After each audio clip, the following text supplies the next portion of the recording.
Roman, tell us what's happened with Dan Bilzerian. His company, Ignite, is losing like $50 million a year. But this article came out where one of the execs that he just fired refused to sign off on all this crazy, crazy spending, including like $1.2 million a year in rent on his mansion and like hundreds of thousands of on like flying out girls and yachts. And that's pretty much the gist of it.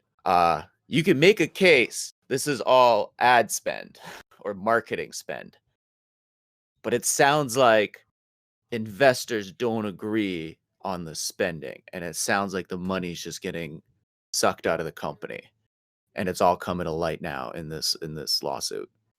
What is the company? What do they do? They start off with like cannabis, and now they do CBD pens. Okay. But the larger goal is for them to be a player in the cannabis space. Like, I know a little bit about it. The guy who worked for Dan was his VP of sales and then later his acting president.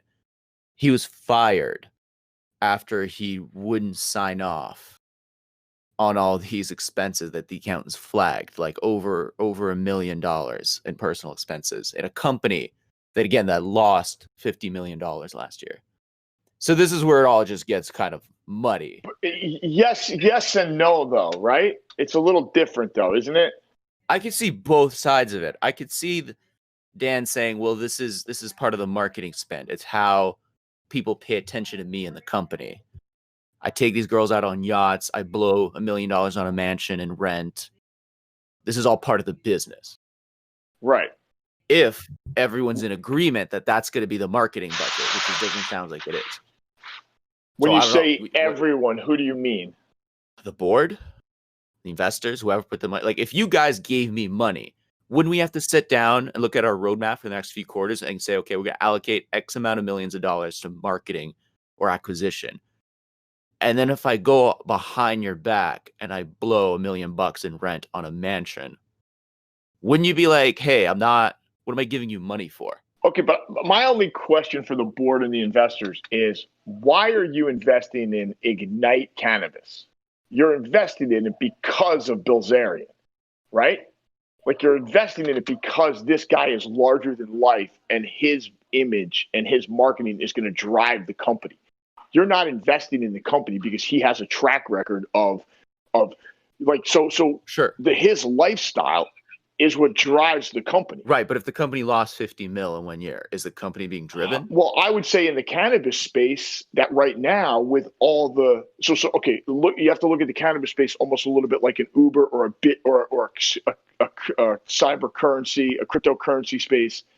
The people who want to end up as the billion-dollar cannabis companies, they are going to lose 20, 30, 40 million dollars for the next 10 years.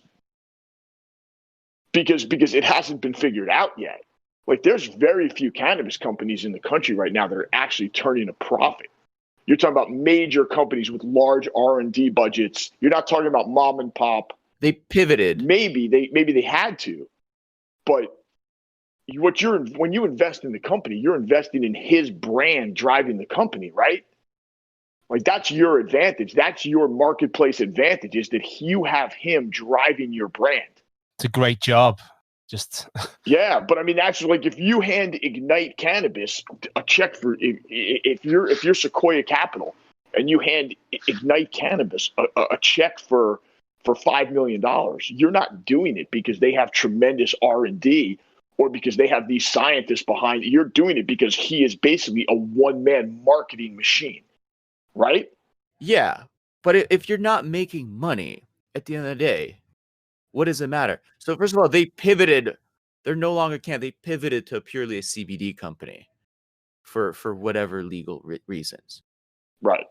So at what point, if you're on the board or you're an investor, do you say, hey, I want to start cutting these losses and I want to start stabilizing it? Yeah, I get it. It's like bundled in. You get the good with the bad. You get like the crazy persona, the larger than life brand, but then you get the reckless spending that is what sinks companies that don't make a profit yet. So what's the balance between? No, I don't know if I agree. This is not some CEO spending his money on a chalet in St. Moritz and a yacht that no one gets to see. This is the marketing of your company. That's the part I agree. I could see it being that. Then they need to agree that that's a marketing spend. It sounds like that the board doesn't. So yeah, maybe they just didn't know what they were getting into. And that's what he had in mind all along. And they just don't see eye to eye. Well, then they're fucking retarded. Like, what did they think he was going to do? That's his whole thing. That's his whole thing. Right. And do they think that their product is better driven if he pulls back? It's a good point. Like, what's their marketplace advantage if he pulls back? So if they're like, we're losing money, we need you to pull back. Okay, now what do we have? You got a very conservative guy who's living in a studio apartment. Well, how does anyone find out about your product? The only reason I know about this company is because we're talking about Dan Bilzerian. Literally him being attached to it, even in the negative right now. Right, for them. right. This is just marketing for that company. Yeah, yeah. I have no problem with the spending. What makes this get flagged as fraud to me is they're not in agreement on what is being spent on and how much. But I don't know if that's fraud. The shit that he's buying on the side for his model friends, Right. maybe they don't agree that that's not driving the business. He bought like the trips that he's getting them that is not necessarily documented. Like, I understand if you have a guy with a camera and it's going on YouTube, but if you're buying $70,000 gifts on the side, right, out of investor money, that's a problem. Maybe not everyone's going to agree that that's driving the company. And you've seen it. I'm sure you've seen it happen just with people you know from the club. He bought a $75,000 bed frame. Oh yeah. Like maybe people see that in the post. I think it's a lack of transparency. Yeah, I think the best way to, if you were on the board, the best way to deal with and understanding the market is you just have to give him a fixed sum, and however he spends it, that's up to him. You can't try to go line item by line item, trying to have my mom justify why he spent X, because it's not going to make sense, right? Like it's not going to make sense to the 65-year-old investor as to why he spent this money on this. You just got to give him a blank check for whatever amount you guys decide that is, and let him spend it however he wants. But he is also he's had a history of this stuff. His dad's one of the most notorious money launderers in U.S. history. His dad went to federal prison, and people speculate that that's where all the money comes from. Nobody knows where he gets his money from. Like, they're like, oh, he made it playing poker. No, he didn't. Yeah, so everyone's like, he's like, I made $50 million playing poker. And guys who play poker for a living, like Daniel Negreanu and Phil Ivey, are like, no, he did not.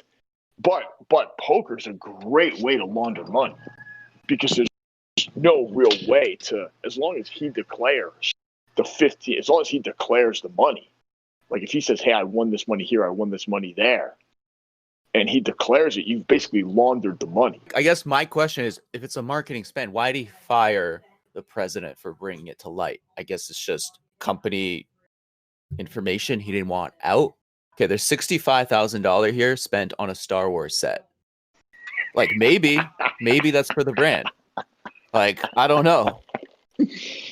Or maybe that's just you spending the money. Sean, you brought this up where guys raise money and then they pay themselves a $500,000 salary and they fly first class everywhere, and they basically bleed the company dry before it ever even gets a chance to break even. Right. And I think everyone does it. I think it's a little bit more of a gray area here because, as we talked about, his lifestyle is the market. Yeah. Your point makes perfect sense to me. That it's a marketing spend. I agree with that. The mansion is called the Ignite House. So they have parties there, and they put them on their YouTube channel under the Ignite brand, and they're like Ignite parties. So to Massey's point, I never would have heard of this company if he hadn't been doing all of this marketing. So like the house is like, it's almost like the Playboy Mansion. Like, he's trying to create the Playboy Mansion built around this brand.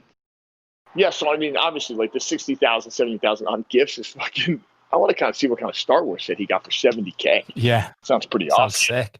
Hopefully, we'll see it on his Instagram account. But he also might have some traditional boards on some traditional venture capital companies who look at the spending and they just see gratuitous spending, and they don't understand that this is who he is, or like this is what they were buying. Yeah, I'm fine with all of it. Like you said, they just need to sit down at the beginning and say, this is the marketing spend for the year. These are the toys that you buy. I think when it's done like on the low, people don't know about it, that's the red flag. But I have no problem with it. I told you it's stupid. There's no more than 5 minutes worth of content. Yeah, here. budget. I think the idea of just give him a budget and that, he can spend it on whatever, and all that matters is that he raised the profile of the company. That's all that really matters. You could spend it on terrorism for all I care. Gary Vee talks about this for frontline marketing for every company. He goes, the difference between frontline marketing and sales is you have to just pick a number for frontline marketing and never look at it. Like if you're just doing branding and marketing, you just have to pick a number that you're comfortable with and just throw it all into branding and look at the analytics and look at what's working and look at what people like, but not look at what's the ROI on this necessarily. It's just branding. Because if you start looking at the ROI on it, you're going to start pulling it all back. So you just have to pick a number and just go with it. He bought a personal vault for 88 grand, which is amazing. I guess it must work. Like, I guess there's no stealing the vault might be more valuable than when you say a vault, inside. What do you? Yeah, he has their 50 million inside. Everyone needs a vault to put their whores. Come on, let's be honest. If I had Lindsay Pellis knocking around, I'd be locking that bitch up all night. Yeah. Who? Yeah, she's just this big-titted slag from Bilzerian's orbit. I saw her. Oh, okay. Look at you. You're deep in that. You're deep in that world, huh? I like the chick that does the commentary. Well, I saw it. I saw her, clicked, and I saw pictures of her with Dan Bilzerian, and then I've heard a few people mention it. I'm like, okay, I get what this is. Yeah. Sick. All right, guys, we'll leave it there. All right, that was it. Amazing. Love it. Always give me a shout when something retarded comes up next, and we'll talk about it. I love it. I love the 10 minutes. Yeah, we'll waste 10 minutes more. Sean's time. It's awesome. No, what are you talking about? It's the highlight of my day. Sean's actually trying to make money, and we're literally taking time away from it's the highlight of my day. All right, guys. Catch you later. All right, guys. This is fraud, what we're doing right now. 100%. Goodbye.